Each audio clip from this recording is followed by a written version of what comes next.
Asia cup cricket ടൂർണമെന്റിൽ ഫൈനലിൽ India Pakistan പോരാട്ടത്തിന് കളമൊരുങ്ങുമ്പോൾ കളിക്കളത്തിന് പുറത്തുള്ള വൈകാരിക പോരാട്ടങ്ങളുടെ തീവ്രത വെളിവാക്കുന്ന ഒരു സംഭവമാണ് സോഷ്യൽ മീഡിയയിൽ വൈറലായിരിക്കുന്നത്.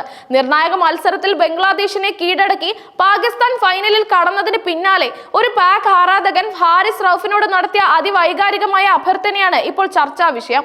ദുബായിൽ വെച്ചാണ് സംഭവം. പാകിസ്ഥാൻ ടീം അംഗങ്ങൾ മൈതാനം വിടുന്നതിനിടെയാണ് ആരാധകൻ ഹാരിസ് റൌഫിനെ സമീപിച്ചത്.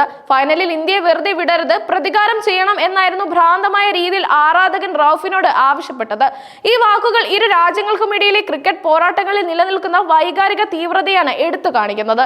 ആരാധകന്റെ കയ്യിൽ പിടിച്ച് ചിരിച്ചുകൊണ്ട് കാര്യങ്ങൾ കേട്ട റൌഫ് അദ്ദേഹത്തെ സമാധാനിപ്പിക്കാൻ ശ്രമിക്കുന്നതും വീഡിയോയിലുണ്ട്. വൈകാരികമായി സംസാരിച്ച ആരാധകനോട് സ്നേഹപ്രകടനം എന്നോണം ഹാരിസ് റൌഫ് ഒരു ഫ്ലൈയിങ് കിസ് നൽകിയാണ് അവിടെ നിന്ന് മടങ്ങിയത്. ഈ നിമിഷങ്ങൾ അടങ്ങിയ വീഡിയോയും നിമിഷ നേരം കൊണ്ടാണ് സോഷ്യൽ മീഡിയയിൽ വൈറലായി മാറിയത്. ഏഷ്യ കപ്പിന്റെ കലാശ പോരാട്ടത്തിലേക്ക് ഇരു ടീമുകളും കടക്കുമ്പോൾ ഈ ആരാധകന്റെ വാക്കുകൾ ഫൈനലിന് ഒരു അധിക മാനസിക സമ്മർദ്ദം നൽകിയിരിക്കുകയാണ്. ടൂർണമെന്റിൽ ഇതിനോടകം 2 തവണ ഏറ്റുമുട്ടിയപ്പോഴും വിജയം ഇന്ത്യക്കൊപ്പമായിരുന്നു. അതുകൊണ്ട് തന്നെ ഫൈനലിൽ ഇന്ത്യയോട് പ്രതികാരം ചെയ്യുക എന്നത് പാകിസ്ഥാൻ ഒരു അഭിമാന പോരാട്ടമാണ്.